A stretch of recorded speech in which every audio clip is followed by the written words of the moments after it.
श्रीमद् भागवत महापुराण महात्म्य वर्णन छठवां अध्याय भगवत सप्ताह विधि वर्णन तथा महात्म्य।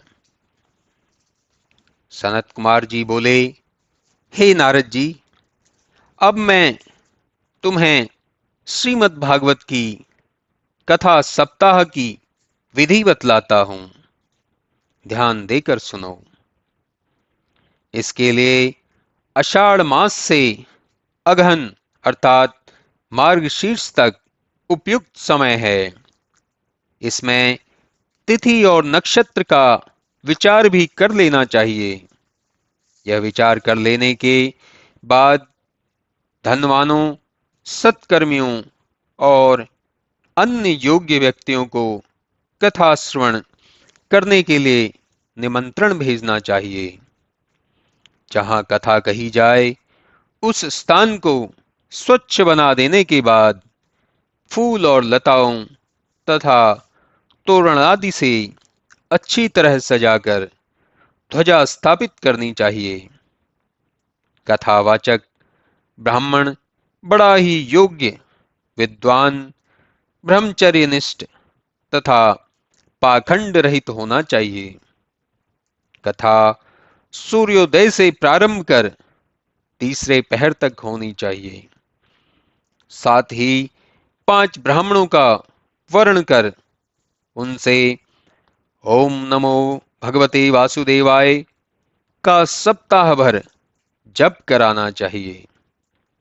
कथा के बीच में मल मूत्रादि बाधक ना हो, इसलिए यदि सप्ताह भर उपवास न रखा जा सके तो केवल हविष्यात्र पर ही रहें।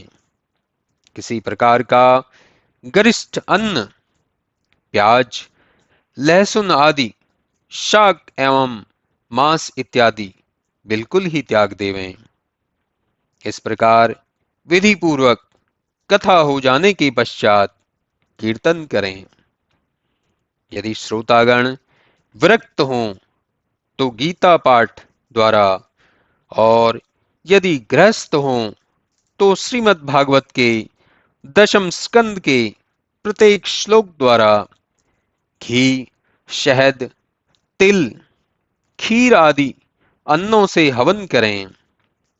यज्ञ में कुछ न कुछ दोष रह ही जाता है, इसलिए उसकी शांति के लिए अंत में विष्णु सहस्त्र नाम का पाठ होना चाहिए।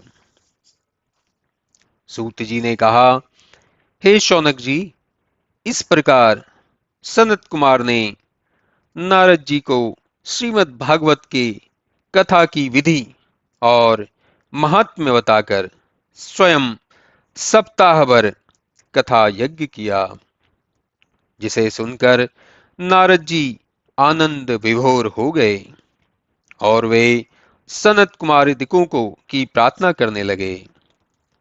उसी समय देशाटन करते हुए परम ज्ञानी श्री सुखदेव जी वहां आ पहुंचे और बोले, हे मुनियों और श्रोताओं, आप लोगों ने श्रीमद् भागवत शास्त्र को अभी सुना है।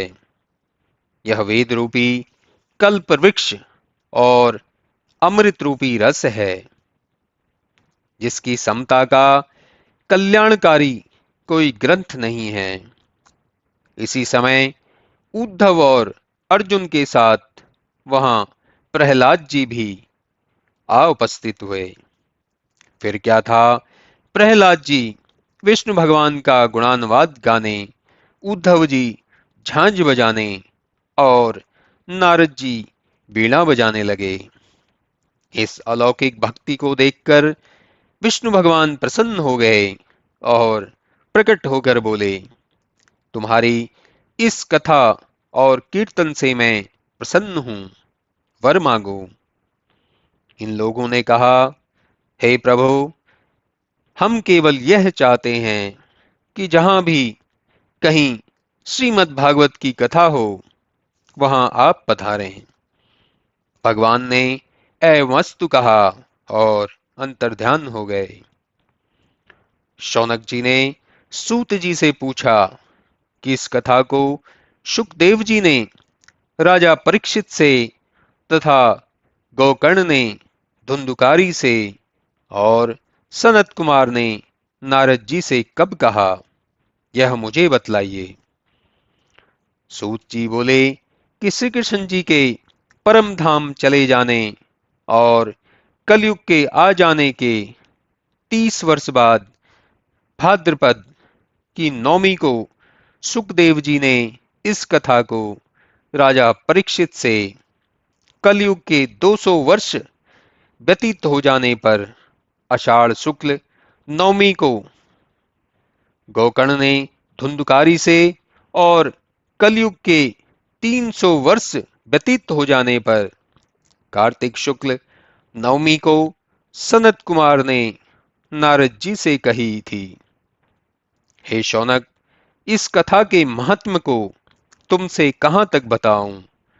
जो इसे सुनते हैं उनके लिए संसार में कुछ भी दुर्लभ नहीं है।